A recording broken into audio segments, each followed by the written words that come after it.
Hello everyone, क्या हाल चाल है आपके। आप सभी लोगों का स्वागत है Infinity Learn NEET by Shri Chaitanya में। सो स्टूडेंट्स, यहाँ पे आए हैं हम लेकर आप सभी के सामने top 10 private colleges all through out the country जिसमें हम एमबीबीएस कर सकते हैं। तो इस सेशन को प्लीज एंड तक देखिएगा। आपको टोटल भारत में जितने भी टॉप 10 मेडिकल कॉलेजेस हैं उनकी फीस के बारे में, उनकी जो टोटल नंबर ऑफ सीट्स हैं और साथ ही साथ जो क्लोजिंग रैंक जाती है वहां पे, तो इसमें आपको एक आइडिया ये भी मिलेगा कि अगर आप लोगों को गवर्नमेंट कॉलेज नहीं मिल पाता है किसी वजह से, या फिर जो गवर्नमेंट कॉलेज मिल रहा है उसकी रैंकिंग उतनी अच्छी नहीं है, तो आप इनको चूज कर सकते हैं। कुछ की फीस बहुत ज्यादा नहीं है, बट हाँ कंपैरिजन करें गवर्नमेंट एमबीबीएस कॉलेज से तो प्राइवेट की फीस बेटा हमेशा थोड़ी सी हाई रहती है। तो अगर आपका पॉकेट अलाउ करता है तो डेफिनेटली आप ये सारे कॉलेजेस में अप्लाई कर सकते हैं। और ये देश के कुछ टॉप 10 हैं जिसको अगर आप यहां से एमबीबीएस करते हैं तो डेफिनेटली आफ्टर एमबीबीएस आपके पास अपॉर्चुनिटीज काफी ज्यादा वाइड हो जाएंगी। नेक्स्ट थिंग ये भी है कि यार यहाँ पे एक्सपोजर, आपको जो इंस्ट्रूमेंट्स जो आपको एक हॉस्पिटल में एक R&D करने की बात करें या फिर थ्रू आउट आपका जो एमबीबीएस कोर्स रहता है वो अकेडमिकली काफी सुपीरियर होता है बाकी अदर कॉलेजेस के कंपैरिजन में। ओके, तो शुरू करते हैं सेशन को। सबसे टॉप पे सबसे पहला कॉलेज जो यहाँ पे मैं लाया हूं आप लोगों के लिए उसका नाम है क्रिश्चियन मेडिकल कॉलेज जो कि वेल्लोर में है। ओके, अब इसकी अगर बात की जाए तो इसमें टोटल सीट्स 100 होती हैं एमबीबीएस के लिए। इसकी जो फीस होती है वो कम ही है, बहुत ज्यादा नहीं है, 52,830 पर ईयर है। आप लोग याद रखिए ये ट्यूशन फी है, तो इसके ऊपर कुछ एक्स्ट्रा फीस आपकी हो सकती है जो कि आपकी हॉस्टल और अदर एक्सपेंसेस रहेंगे। फर्स्ट ईयर की फीस नॉर्मली हर कॉलेज में थोड़ी ज्यादा रहती है, वहां पे एक्स्ट्रा डिपॉजिट्स आपसे लिए जाते हैं। और एक कट ऑफ रैंक जो इसमें गई है ऑल इंडिया बेसिस पे वो 1470 है। तो ऑब्वियसली फीस के हिसाब से जितना अच्छा कॉलेज है रैंक इतनी ऊपर जानी बनती ही थी।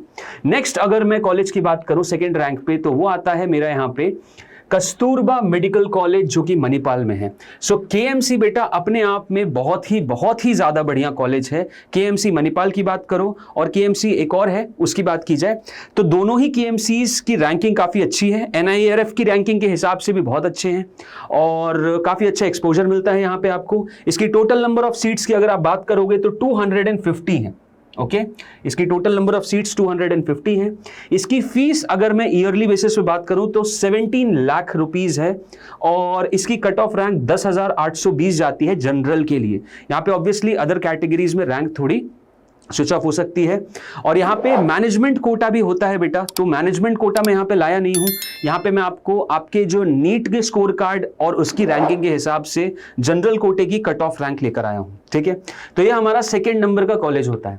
थर्ड कॉलेज की यहाँ पे बात करेंगे तो वो हो जाता है सेंट जोन्स मेडिकल कॉलेज जो कि बेंगलुरु में है।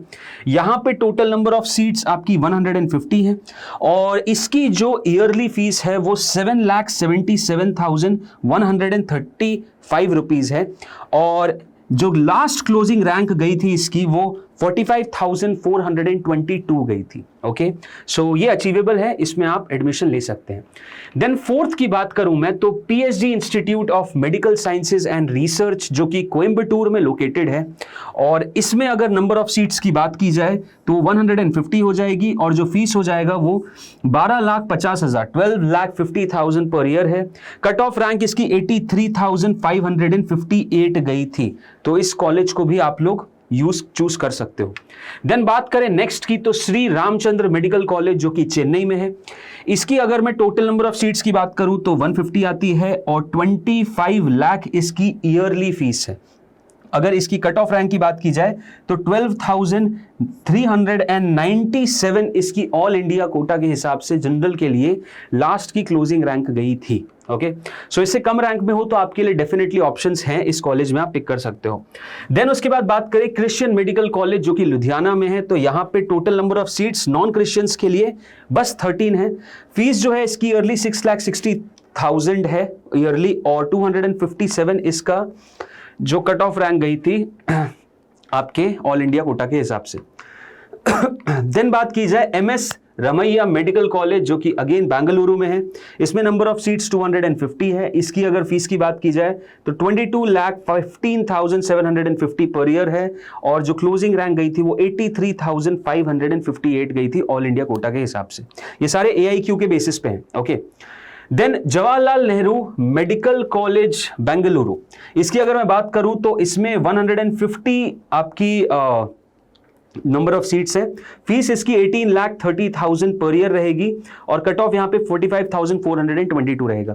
एक बात यहां पे और ऐड करना चाहूंगा, इसमें से कुछ जैसे कि KMC की बात की मैंने, वो एक डीम्ड यूनिवर्सिटी है, तो KMC का जो काउंसलिंग होगी वो MCC के थ्रू होगी और बाकी अदर जो प्राइवेट यूनिवर्सिटीज हैं उनकी काउंसलिंग स्टेट की जो अथॉरिटीज रहती हैं, स्टेट का जो सबसे टॉप का मेडिकल इंस्टीट्यूट रहता है उसके अंडर होती है। ठीक है, तो यहां पे जब मैं ऑल इंडिया कोटा बता रहा हूं मतलब आपकी ऑल इंडिया रैंक की बात कर रहा हूं मैं, all India rank, all India quota के हिसाब से नहीं। ऑल इंडिया कोटा के हिसाब से आप अगर देखोगे तो MCC के तहत जाएगा और state quota MCC, state quota और ऑल इंडिया कोटा वो गवर्नमेंट सीट्स के लिए आप रख दो। बाकी MCC काउंसलिंग कराता है आपकी जो भी डीम्ड यूनिवर्सिटीज हैं और आपका ये जो भी स्टेट अथॉरिटीज रहेंगी हेल्थ के, जो भी सबसे टॉप के, मोस्टली हर स्टेट में जो सबसे टॉप का प्रीमियर इंस्टीट्यूट रहता है वो करता है, या जो भी असाइंड की जाती है स्टेट गवर्नमेंट बॉडी वो आपकी काउंसलिंग करेगी, तो उसके थ्रू आपकी private engineering, private medical colleges of that state उसकी काउंसलिंग होती है। ठीक है, तो यहां पे ऑल इंडिया रैंक समझना है इसको आप। ओके,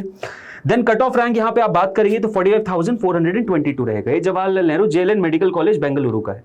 देन उसके बाद बात करें JSS मेडिकल कॉलेज जो कि मैसूरू में है, इसकी सीट्स हैं 150, इसकी ईयरली फीस 18,50,000 पर ईयर है और जो क्लोजर रैंक गई है वो 83,558 गई। देखो फीस ऑब्वियसली आपको टेंटेटिव यही मिलेगी बेटा, 17 से लेके 25 लाख के बीच में। इसी में मोस्टली सारे प्राइवेट कॉलेजेस और डीम्ड यूनिवर्सिटीज की फीस रेंज आउट करती है। कुछ रहती है जहां पे थोड़ी फीस रिड्यूस रहती है, बट मोस्टली हर जगह आप इतनी ही फीस एक्सपेक्ट करते हो पर ईयर के हिसाब से। Then Amrita institute of medical sciences, ये बहुत ही अच्छा कॉलेज है, कोची में लोकेटेड है और इसकी जो टोटल नंबर ऑफ सीट्स है 150 है। जो फीस है वो 19 लाख पर ईयर है और जो लास्ट ईयर की क्लोजर रैंक गई थी वो 12,397 गई थी, 12,397 गई थी। इसकी NIRF रैंकिंग भी बेटा बहुत अच्छी है, तो काफी अच्छा कॉलेज माना जाता है ये नेशनल लेवल पे। ओके, सो आई थिंक आपको यहाँ पे पूरी डिटेल मिल चुकी है टॉप 10 प्राइवेट कॉलेजेस जिनको आप पिक कर सकते हैं।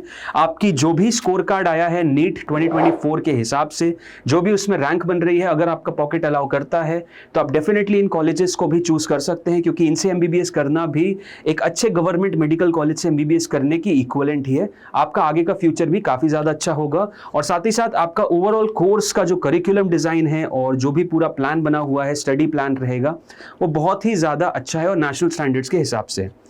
एक और इंपॉर्टेंट चीज, जो बच्चे ड्रॉप लेने का प्लान बना चुके हैं या उनकी रैंक उस सूटेबल लिमिट में नहीं आई है कि आप गवर्नमेंट कॉलेज ले पाएं या फिर इन प्राइवेट मेडिकल कॉलेजेस में जा पाएं, तो you can definitely choose our rank assurance programme.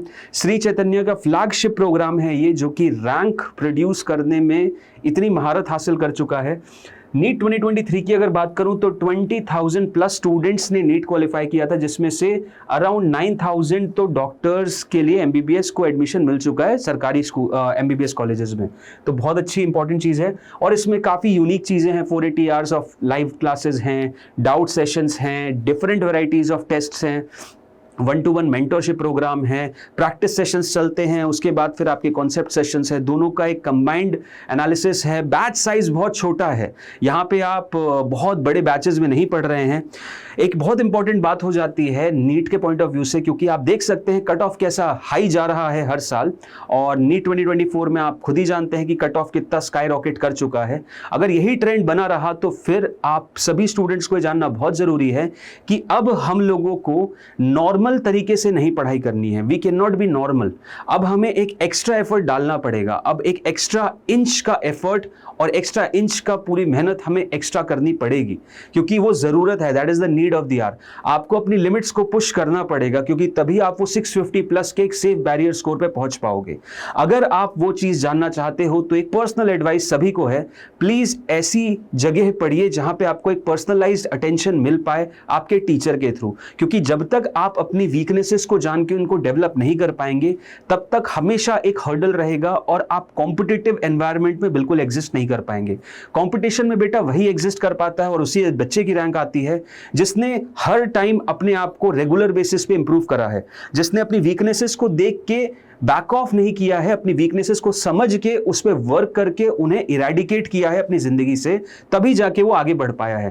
तो ये बहुत इंपॉर्टेंट पॉइंट मैं आप लोगों को बता रहा हूं और ये चीज एक स्टूडेंट के पॉइंट ऑफ व्यू से, ऐसा नहीं बोल रहा सब स्टूडेंट्स नहीं कर सकते, कुछ कर पाते हैं, लेकिन मैक्सिमम स्टूडेंट्स की बात करूं तो रियलाइज नहीं कर पाते कि उनके वीक एरियाज क्या हैं और कैसे उन्हें अपने स्कोर कार्ड से हटाया जाए, कैसे उस बैरियर को क्रॉस किया जाए। एक बहुत कॉमन से एग्जांपल बताता हूं आप लोगों को, जो ड्रॉप ले चुके हैं या जो पहले तैयारी कर चुके हैं, सब एक पर्टिकुलर प्रॉब्लम से जरूर गुजरे होंगे जब उनका स्कोर कांस्टेंट हो गया होगा, जब उनका स्कोर बढ़ ही नहीं पा रहा होगा एक लिमिट से ज्यादा, और एक सैचुरेशन आ चुका होगा आपके स्कोर में और आपको समझ नहीं आ रहा कि कैसे बढ़ेगा।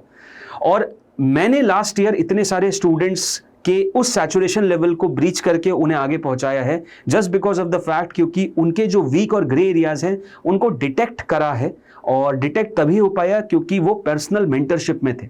अगर एक छोटा बैच साइज ना हो के बहुत बड़ा बैच साइज होगा तो शायद मैं वो चीज़ नहीं कर पाता। तो इसीलिए बोल रहा हूं, मैंने काफ़ी 1-to-1 सेशंस लिए, काफ़ी इंटरेक्ट किया स्टूडेंट्स के साथ, उनके स्कोर कार्ड को एनालाइज किया। तो बहुत सारी चीज़ें एक फैकल्टी तभी कर पाता है जब उसका बैच साइज छोटा हो। तो ये बहुत इंपॉर्टेंट बात है बेटा, आप लोगों को रियलाइज करना चाहिए, क्योंकि जिस एग्जाम की आप तैयारी कर रहे हो, अगर बहुत सीरियसली कर रहे हो तो ये चीज़ें आपको जेन्युइनली बहुत सीरियसनेस के साथ सुननी चाहिए और एक्सेप्ट करनी चाहिए। और अगर कैजुअलनेस में अगर आप ये एग्जाम की तैयारी कर रहे हो तो I am so sorry to say that, but शायद आप वो स्कोर नहीं ले पाओगे जिसके थ्रू आप एक गवर्नमेंट एमबीबीएस कॉलेज से अपनी डिग्री ले सको। Okay, so that's going to be all.